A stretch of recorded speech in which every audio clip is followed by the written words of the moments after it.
पूर्वी हिमालय की ऊंची चोटियों के बीच बसा है सिक्किम, आकार में छोटा लेकिन खूबसूरती में विशाल। यह राज्य अपने अद्वितीय प्राकृतिक सौंदर्य और सांस्कृतिक धरोहर के लिए प्रसिद्ध है। यहाँ की हरियाली और बर्फ से ढकी चोटियां एक अद्भुत दृश्य प्रस्तुत करती हैं, जो किसी भी पर्यटक का मन मोह लेती है। ये छुपा हुआ राज्य हरे भरे जंगलों से ढका और बर्फ से ढकी चोटियों से सजा एक ऐसी दुनिया की झलक देता है जो समय से अछूती है। यहाँ की वनस्पति और जीव जंतु भी अद्वितीय हैं, जो इस क्षेत्र की जैव विविधता को दर्शाते हैं। सिक्किम के जंगलों में घूमते हुए आप विभिन्न प्रकार के पक्षियों और जानवरों को देख सकते हैं, जो इस क्षेत्र की प्राकृतिक सुंदरता को और भी बढ़ाते हैं। सिक्किम की हवा ताजा, पानी शुद्ध और यहाँ के लोग पहाड़ों जैसी ही गहरी समझ रखते हैं। यहाँ के लोग अपने सरल और शांत जीवन के लिए जाने जाते हैं। उनकी मुस्कान और आतिथ्य सत्कार किसी भी आगंतुक को घर जैसा महसूस कराते हैं। सिक्किम के लोग अपनी परंपराओं और संस्कृति को बहुत महत्व देते हैं और यह उनके दैनिक जीवन में स्पष्ट रूप से दिखाई देता है। सिक्किम की यात्रा करना एक ऐसी धरती की खोज करना है जहां आध्यात्म और प्रकृति एक दूसरे से जुड़े हैं, जहां प्राचीन परंपराएं आज भी जीवित हैं। यहाँ के मठ और मंदिर इस राज्य की आध्यात्मिक धरोहर को दर्शाते हैं। मठों में होने वाली प्रार्थनाएं और धार्मिक अनुष्ठान इस क्षेत्र की सांस्कृतिक समृद्धि को दर्शाते हैं। सिक्किम विरोधाभासों का देश है। यहाँ की ऊंची ऊंची चोटियां और गहरी घाटियां एक साथ मिलकर एक अद्वितीय परिदृश्य बनाती है। यहाँ के विभिन्न भौगोलिक स्वरूप इस राज्य की विविधता को दर्शाते हैं। सिक्किम के विभिन्न हिस्सों में घूमते हुए आप यहाँ की प्राकृतिक सुंदरता और सांस्कृतिक धरोहर का अनुभव कर सकते हैं। ऊंचे ऊंचे पहाड़ हरी भरी घाटियों का रास्ता देते हैं। उनकी ढलानों पर चटक रंगों के बुरांश खिले होते हैं। ये फूल इस क्षेत्र की प्राकृतिक सुंदरता को और भी बढ़ाते हैं। बुरांश के फूलों की खुशबू और उनके चटक रंग इस क्षेत्र की वनस्पति को और भी आकर्षक बनाते हैं। झरने गरजते हुए बर्फीली नदियों में गिरते हैं। उनकी गूंज पहाड़ों में गूंजती है। ये झरने इस क्षेत्र की प्राकृतिक सुंदरता का एक महत्वपूर्ण हिस्सा है। इन झरनों की धारा और उनकी गूंज इस क्षेत्र की शांति और सुकून को और भी बढ़ाते हैं। पहाड़ों की चोटी पर बने मठ, घाटियों में बसे गांवों को देखते हैं। उनके प्रार्थना झंडे हवा में लहराते हैं। ये मठ और प्रार्थना झंडे इस क्षेत्र की आध्यात्मिक धरोहर को दर्शाते हैं। यहाँ के मठों में होने वाली प्रार्थनाएं और धार्मिक अनुष्ठान इस क्षेत्र की सांस्कृतिक समृद्धि को दर्शाते हैं। हवा में चीड़ और जंगली फूलों की खुशबू घुली होती है, जो इंद्रियों के लिए एक संगीत की तरह होती है। ये खुशबू इस क्षेत्र की प्राकृतिक सुंदरता को और भी बढ़ाती है। यहाँ की हवा में ताजगी और शुद्धता होती है, जो किसी भी आगंतुक को सुकून और शांति का अनुभव कराती है।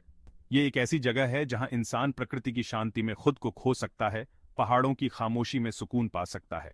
यहाँ की शांति और सुकून किसी भी आगंतुक को एक नई ऊर्जा और ताजगी का अनुभव कराते हैं। यहाँ की प्राकृतिक सुंदरता और शांति किसी भी व्यक्ति को आत्ममंथन और आत्मविश्लेषण का अवसर प्रदान करती है। लेकिन सिक्किम सिर्फ देखने की चीज नहीं है। यह एक ऐसा स्थान है जहां आप यहाँ की संस्कृति और परंपराओं का अनुभव कर सकते हैं। यहाँ के त्योहार और उत्सव इस क्षेत्र की सांस्कृतिक धरोहर को दर्शाते हैं।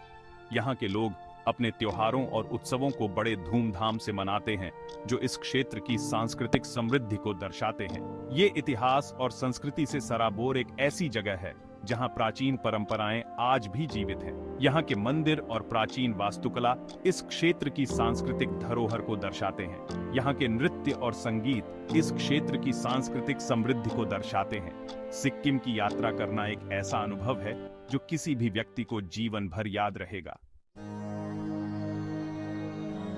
सिक्किम की कहानी बहुत पुरानी है, जो हिमालय के ताने बाने में बुनी हुई है। यह भूमि, जो अपनी प्राकृतिक सुंदरता और सांस्कृतिक धरोहर के लिए जानी जाती है, सदियों से कई कहानियों और परंपराओं का गवाह रही है। लिखित इतिहास से बहुत पहले सिक्किम के मूल निवासी माने जाने वाले लेप्चा लोग इन पहाड़ों में घूमते थे, प्रकृति के साथ तालमेल बिठाकर रहते थे। लेप्चा लोग, जिन्हें रोंग भी कहा जाता है, ने इस क्षेत्र की संस्कृति और परंपराओं को आकार दिया। उनके जीवन का हर पहलू प्रकृति के साथ गहरे संबंध को दर्शाता है। वे इस भूमि को न्याय माय एल कहते थे, जिसका अर्थ है स्वर्ग। उनके लिए यह भूमि केवल एक निवास स्थान नहीं थी, बल्कि एक पवित्र स्थान थी, जहां हर पेड़, हर नदी और हर पहाड़ का अपना महत्व था। प्राकृतिक दुनिया के प्रति उनका गहरा सम्मान आज भी सिक्किम की संस्कृति को प्रभावित करता है। लेपचा लोगों की परंपराएं और रीति रिवाज आज भी जीवित हैं और वे सिक्किम की सांस्कृतिक धरोहर का एक महत्वपूर्ण हिस्सा हैं। 17वीं शताब्दी में तिब्बती बौद्ध धर्म के आगमन और पहले चौग्याल वंश की स्थापना के साथ सिक्किम के इतिहास का रुख बदल गया। तिब्बती बौद्ध धर्म ने सिक्किम की संस्कृति और समाज पर गहरा प्रभाव डाला। 1642 में एक तिब्बती राजकुमार फुंटसोग नामग्याल को युकसोम में सिक्किम के पहले चौग्याल या राजा के रूप में नियुक्त किया गया था। यह घटना सिक्किम के इतिहास में एक महत्वपूर्ण मोड़ थी, जिसने एक नए युग की शुरुआत की। इस घटना ने सिक्किम राज्य की औपचारिक स्थापना को चिह्नित किया, जिसने विभिन्न समुदायों को एक शासन के तहत एकजुट किया। फुंटसोग नामग्याल के शासनकाल ने सिक्किम को एक संगठित राज्य के रूप में स्थापित किया, जहां विभिन्न संस्कृतियों और परंपराओं का संगम हुआ। फुंटसोग नामग्याल का राज्याभिषेक सिक्किम के इतिहास का एक महत्वपूर्ण क्षण था। इसने न केवल एक नए शासन की शुरुआत की, बल्कि सिक्किम की सांस्कृतिक और धार्मिक धरोहर को भी समृद्ध किया। इसने एक नए युग की शुरुआत की, एक ऐसा युग जिसमें बौद्ध संस्कृति का विकास और तिब्बत के साथ मजबूत संबंध स्थापित हुए। तिब्बती बौद्ध धर्म ने सिक्किम की कला, वास्तुकला और साहित्य को भी प्रभावित किया। चौग्यालों की विरासत आज भी सिक्किम में गूंजती है। उनकी कहानियां प्राचीन मठों के पत्थरों पर अंकित हैं और हवा में फुसफुसाती हैं। सिक्किम के मठों में आज भी चौग्यालों की कहानियां जीवित हैं और वे सिक्किम की समृद्ध सांस्कृतिक धरोहर का प्रतीक हैं। सिक्किम में तिब्बती बौद्ध धर्म का आगमन एक महत्वपूर्ण मोड़ था, जिसने इसके सांस्कृतिक और आध्यात्मिक परिदृश्य को गहराई से प्रभावित किया। यह धर्म न केवल एक आध्यात्मिक मार्गदर्शन का स्रोत बना, बल्कि इसने सिक्किम की सांस्कृतिक धरोहर को भी समृद्ध किया। तिब्बती बौद्ध धर्म के आगमन ने सिक्किम के लोगों के जीवन में एक नई दिशा और उद्देश्य प्रदान किया, जिससे उनकी जीवन शैली और सोच में गहरा परिवर्तन आया। मठ, जिन्हें गोम्पा के नाम से जाना जाता है, पूरे क्षेत्र में फैल गए, जो सीखने, ध्यान और आध्यात्मिक मार्गदर्शन के केंद्र बन गए। ये गोम्पा न केवल धार्मिक गतिविधियों के लिए महत्वपूर्ण थे, बल्कि वे शिक्षा और सांस्कृतिक आदान प्रदान के भी केंद्र बने। यहाँ पर आने वाले लोग न केवल ध्यान और प्रार्थना में लीन होते थे, बल्कि वे बौद्ध धर्म के गहरे सिद्धांतों को भी समझते थे। जटिल भित्ति चित्रों और मूर्तियों से सजे ये स्थापत्य चमत्कार सिक्किम के लोगों की गहरी आस्था के प्रमाण हैं। इन भित्ति चित्रों में बौद्ध धर्म के विभिन्न पहलुओं को दर्शाया गया है, जो न केवल धार्मिक महत्व रखते हैं, बल्कि कला और संस्कृति के भी अद्वितीय उदाहरण हैं। इन चित्रों और मूर्तियों के माध्यम से सिक्किम के लोग अपनी आस्था और विश्वास को व्यक्त करते हैं। इन मठों में सबसे अधिक पूजनीय पेमायांग त्से है, जो सिक्किम के सबसे पुराने और सबसे महत्वपूर्ण मठों में से एक है। पेमायांग त्से मठ न केवल अपनी धार्मिक महत्ता के लिए जाना जाता है, बल्कि यह सिक्किम की सांस्कृतिक धरोहर का भी एक महत्वपूर्ण हिस्सा है। यहाँ पर आने वाले श्रद्धालु और पर्यटक इस मठ की भव्यता और शांति का अनुभव करते हैं। 17वीं शताब्दी में स्थापित पेमायांग त्से मठ बौद्ध कला और ग्रंथों का खजाना है, जो सिक्किम की धार्मिक और सांस्कृतिक धरोहर को समृद्ध करता है। इस मठ में संरक्षित बौद्ध ग्रंथ और कला के नमूने न केवल धार्मिक महत्व रखते हैं, बल्कि वे इतिहास और संस्कृति के भी महत्वपूर्ण दस्तावेज हैं। इसकी दीवारों को जीवंत भित्ति चित्रों से सजाया गया है, जो बुद्ध और विभिन्न देवताओं के जीवन को दर्शाते हैं। ये भित्ति चित्र न केवल धार्मिक कहानियों को जीवंत करते हैं, बल्कि वे कला और संस्कृति के भी अद्वितीय उदाहरण हैं। इन चित्रों के माध्यम से मठ के भिक्षु और श्रद्धालु अपनी आस्था और विश्वास को व्यक्त करते हैं। भिक्षुओं का लयबद्ध जाप, अगरबत्ती की सुगंध और प्रार्थना चक्रों का कोमल घुमाव गहन शांति और सुकून का माहौल बनाते हैं। यह माहौल न केवल भिक्षुओं के लिए, बल्कि यहाँ आने वाले श्रद्धालुओं के लिए भी एक अद्वितीय अनुभव प्रदान करता है। यहाँ पर आने वाले लोग इस शांति और सुकून के माहौल में अपने मन और आत्मा को शुद्ध करते हैं। लेकिन ये केवल भव्य मठ ही नहीं है जो सिक्किम में बौद्ध धर्म के व्यापक प्रभाव की बात करते हैं। बौद्ध धर्म का प्रभाव सिक्किम के हर कोने में देखा जा सकता है, चाहे वह लोगों की जीवन शैली हो, उनकी सोच हो या उनकी सांस्कृतिक धरोहर।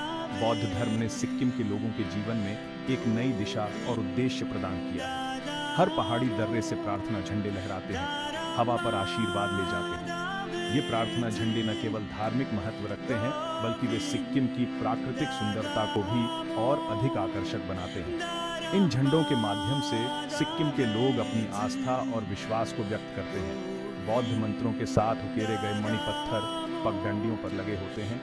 उनकी उपस्थिति भूमि की पवित्रता की याद दिलाती है। ये मणिपत्थर न केवल धार्मिक महत्व रखते हैं, बल्कि वे सिक्किम की सांस्कृतिक धरोहर का भी एक महत्वपूर्ण हिस्सा हैं।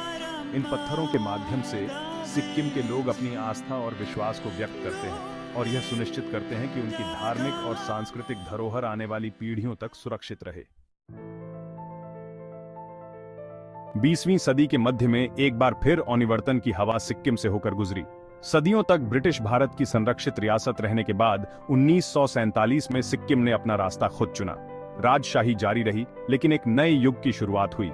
हालांकि राजनीतिक जटिलताओं और आंतरिक अशांति के औफरण 1975 में सिक्किम का भारत में विलय हो गया।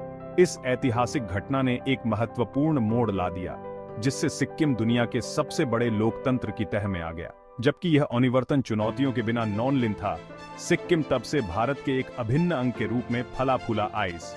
इसकी अनूठी संस्कृति और आश्चर्यजनक प्राकृतिक सुंदरता ने इसे देश के सबसे अधिक मांग वाले पर्यटन स्थलों में से एक बना दिया आइस। आज सिक्किम अपने पीपलों के लचीलेपन और अपनी औनोनाओं की स्थायी शक्ति का प्रमाण इस चौग्यालों की विरासत जीवित है। शासक वंश के रूप में नॉन-ली, बल्कि सिक्किम के पीपलों के दिलों इन। उनकी कहानियां अब भारत के बड़े आख्यान के साथ जुड़ी हुई ईसन, जो देश के समृद्ध ताने बाने में एक अनोखा धागा विचरती है।